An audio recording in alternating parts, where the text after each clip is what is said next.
Oh, my goodness. All right, so let's talk about your Buffalo Bills. First, last week with Miami, what is there to say? I mean, literally, this was set up for the big NFL game at 1 o'clock, and it showed up. The Bills are the bullies of the block. Yeah, you know I love my Bills. And you know that I'm bullish on them, right? Like, I'm all excited. I did not see 48-20 coming out of nowhere, right? Like, how did you... They didn't beat them. It was a dismantling. They straight up dismantled that team. They could not do anything they wanted to do. But whatever they wanted to do, the Bills allowed them to do. Like, after McDermott, and this has been a trend the last couple of weeks, when McDermott sees your defense, it's over. Like, there has been success early on for offenses that have faced McDermott in the last 3 weeks. And as soon as he times out your fastball, there's nothing you can do that you want to do anymore. Listen, that offense was amazing the week before. We all know about that. We realized how personal it was with Miami going to Denver. But then you actually see this offense. I think this is a head game now with Miami and Buffalo. We'll wait and see what happens when Buffalo goes to Miami and see if there's going to be a different curveball, as you said before. But it'll be interesting to see that second round. Well, no, like we talked about this in the break room on CMF this week. One of the weirdest things about what's happened between the Bills and the Dolphins the last, 6-7 years?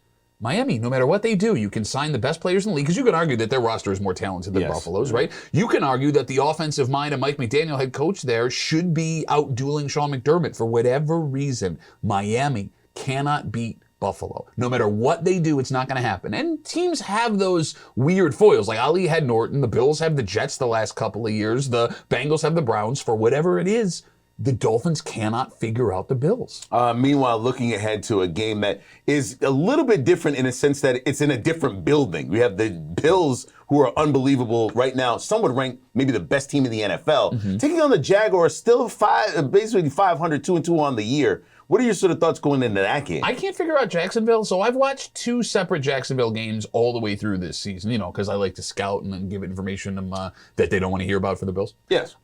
Sometimes accurate. Very rarely. Trevor Lawrence protects the ball, which is good for them.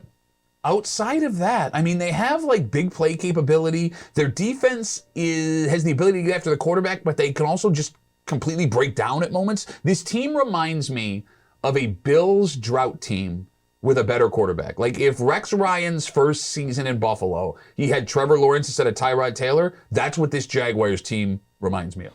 The last time these two teams met was the Urban Meyer era in Jackson. Basically, it was a cup of coffee and then he was done, for crying out loud. 9-6. They're actually calling this the Josh Allen Bowl, which I get it. We know the Josh Allen from the Bills, but there's a defensive player in Jacksonville named Josh Allen as well. I'm glad that I'm going to be at the game so I don't have to listen to all the stupid Josh Allen jokes that they're without question going to do on the broadcast on NFL Network. It's going to be a lot of fun. At least Taylor Swift won't be there. Well, who says? How do you know? You think she can't afford to go to London, Tariq? You think she doesn't like watching Josh Allen play? I don't think she wants to watch Josh Allen if she's, quote, with Travis Kelce. Everybody wants to watch Josh Allen.